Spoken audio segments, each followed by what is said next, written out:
Hey there, and welcome back to another My Hero Academia video. And today we're going to be talking about the latest episode to drop, episode 14, Hellish Hell, which picks up from the end of the battle arc and gives us a bit of a glimpse of the aftermath and what's to come for the rest of the season. And I would like to say before we begin that I have read the manga and I'm aware of any relevant future plot points and details, although I probably have forgotten a few things as it has been a while since I last read it. But for the purpose of these reviews, I really only like to look at things from an anime-only perspective, so that anime-only fans can watch along and join in too.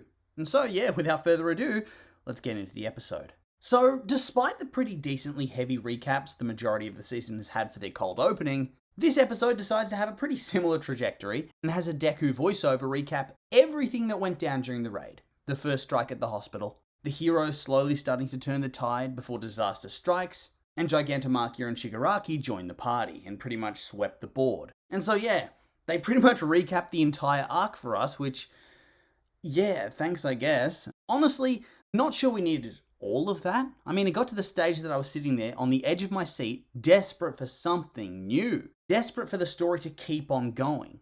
Even if it was going to be a cool down episode. I mean, it isn't until like halfway through the story that we actually move on from Deku's narration over these past events. Things we've already seen, and that was a little bit frustrating. But, you know, oh well, it is what it is. And the recap was still suitably epic, I suppose. Although, I honestly don't recall if we ever saw the part with Redestro during the cold open, so I guess I'll talk through that just in case before we go any further. We start off the episode before the recap and before the new intro with a look at Redestro in the days leading up to the attack. He'd been invited to meet with the Hero Commission, ostensibly to work out a deal with them to co-develop support items for heroes. Redestro is quite excited at this prospect as he views it as a massive opportunity.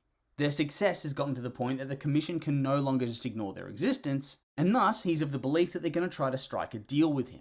And this in turn is going to give him many more opportunities to further infiltrate society and spread his message, in preparation for when Shigaraki wakes up, whilst also giving him a chance to find the agent they've trained since childhood, and neutralize them, aka Hawks. So we see that they really were on the cusp of actually catching him out. They weren't just incompetent fools. But of course, it seems the Commission had their own plans in place to scupper their attempts, as we see in the very next scene, because when he arrives for the meeting, he's betrayed immediately after a brief conversation. And so off screen, he uses his quirk to lay waste to many of the armed guards and kill the chairwoman of the Commission, which in turn throws the Commission off balance just before the raid, whilst Redestro gets off scot-free as he reveals he'd expected some sort of sabotage, and thus, twice had made a double, which had taken Redestro's place all along. And so in turn, this really makes the aftermath of all of this that much worse. Because one, they didn't even manage to get Redestro, and they lost their leader because of this. And thus, there's nobody that can really take charge, as everybody's left scrambling after all these disasters back to back to back. So this arc's pretty much been their worst case scenario. Lose their longtime leader just before the biggest and most important operation in recent history, which in turn leads to widespread death and destruction. Whoopsie. And then we get the intro. And yeah, I'm sure it's good, but I always struggle with the changeover of the intro themes. I take a little while to warm up to them, but once I know them, I inevitably grow to love them. And yeah, I know I'm going to come to enjoy this one too, but for now, I'm just mourning what I've lost. Then, yeah, as I said earlier, we get our full arc recap, just the highlights with a few comments by Deku. And through these comments, we do learn a couple of new things. Shigaraki escaped with 7 Nomu, and not like the weak, pathetic Nomu either, the near high-end types that laid waste to the minor heroes in Jakku. So they're certainly going to be tough to deal with, and on top of that, it seems like the heroes are in full damage control mode, and were noted to deny when questioned about the presence of work-study students during the battle against All for One. So I guess at this point, they're probably starting to realise that they've made a pretty huge error in bringing these kids to the front lines. Yeah, in the end they were needed, but still, it was a terrible idea. It could have ended up with a bunch of dead students in the aftermath. Wouldn't that have just made everything 1,000,000% worse? Whew. So yeah, they had to cover it up in their report. Ugh, corruption everywhere. Something's eventually going to give. And of course, Deku then reflects on how Shigaraki at one point in the battle felt like a little boy who wanted to be rescued, so I guess an attempted redemption arc is incoming. We then get to the aftermath of the raids. Dr. Garaki and Mr. Compress, alongside Getten, Trumpet and Redestro, and Gigantomachia as well, have been arrested by the heroes, as have 16,000 PLF members that were gathered at the villa for their meeting. That's a lot of people. Is that number right? Beyond that though, 132 members, including much of the top brass, managed to escape from the villa alongside Gigantomachia and have since disappeared, whilst all the minor branches were neutralised at the same time as the raids. On top of that, there's a catastrophic death toll and widespread destruction, with numerous cities laid waste to by Gigantomachia.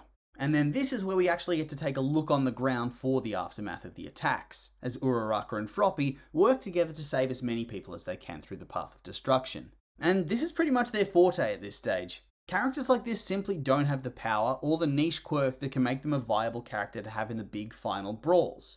But that being said, they make for great rescue heroes for the aftermath once all the big powerhouse heroes are out of commission. And I really love how far Uraraka's characters come throughout the story's run so far. As recently as the Overhaul arc, she'd been heavily plagued by feelings of self-doubt, and wasn't sure that she really had what it took to be a true hero. But here, we see that she's really evolved over the last couple of arcs to become a far more determined, skilled, and competent hero. Seriously, we haven't seen her a whole lot in comparison to a number of other characters in this arc. And yeah, her actions have been relatively small compared to battling Gigantomachia or Shigaraki, but still, she's had some massive growth and great character development here.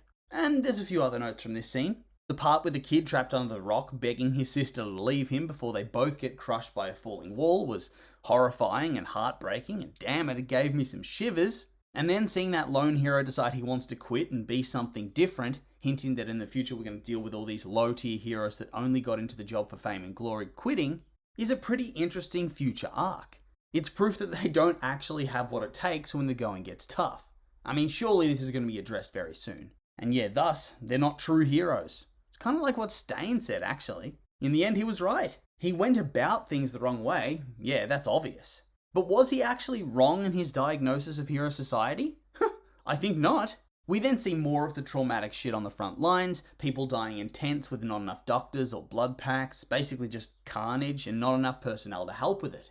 And then, just to crush you a little bit more, we go straight into the Mountain Villa students finding Midnight's corpse. And yeah, she's dead. And that's sad. Like they said, one moment she was talking on the radio to them. One moment she was mothering Kaminari and making him feel safe and secure during the raid. And now she's just dead. Gone. Whew, that's actually really heavy. And on top of that, Majestic's dead too. And you know, that's not as sad because we hardly ever saw him, but still, he seemed cool enough. Rest in peace.